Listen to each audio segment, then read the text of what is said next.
Africa is rich and not poor. Africa has immense actual and potential wealth.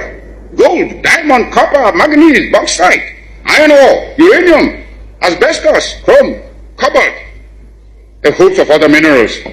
Our essential agricultural produce have all been drained away by colonialist imperialism. Africa is far from being poor. It is Africans who are poor, not Africa. And they are poor because of the uncounted profit that has been made out of the exploitation of their labor and their lands.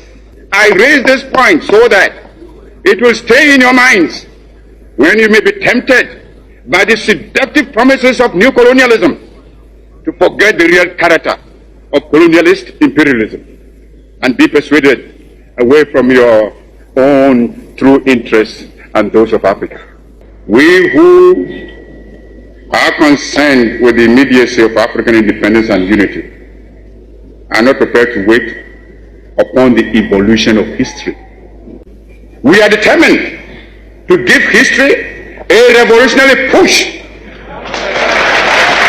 We must therefore face the issue of African unity now. For only unity will make the artificial boundaries and regional demarcations imposed by colonialism obsolete and superfluous. African unity will thus provide an effective remedy for border disputes and internecine troubles. In a united Africa, there could be no frontier claims between Ethiopia and Somalia, or between Zanzibar and Kenya, Guinea or Liberia, or between Ghana, Togoland and the Ivory Coast, because we would regard ourselves as one great continental family of nations. Some of the leaders, it must be confessed, do not see the struggle of their brother Africans as part of their own struggle. Even if they did, they would not be free to express their solidarity. These rifts are consciously created by the imperialists between the Africans, where they can sit back and watch with sly satisfaction, as well as contempt for those who fail to see how they are being used against Africa's best interests. Regrettably, those states include some who were among the freedom fighters of yesterday and who haven't won their independence, are willing to drop it for some token aid and thereby deny to those still struggling for freedom even their moral support. Here is a phenomenon against which all African freedom fighters must be on their guard and resist to the utmost.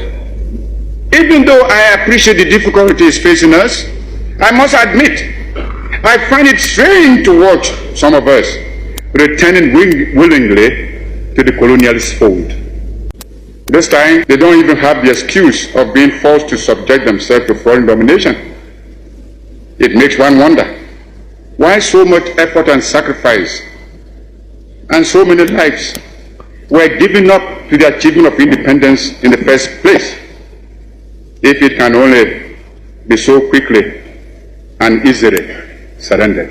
Unhappily for us, colonialism creates in some intellectual allegiances which are not severed at the moment of independence, but remain to condition loyalties away from Africa towards the metropolis which draws them. They are unable, it would appear, to accept the idea that Africans can get together to make viable and growing concern of a combined African continent, but rather see their salvation in coming together in association like the Franco-African community mooted recently at Bangui. Although there are many here who speak English, French, Spanish, or Portuguese, nevertheless, we are all Africans. Africans fighting for Africa's independence, Africa's unity, Africa's future.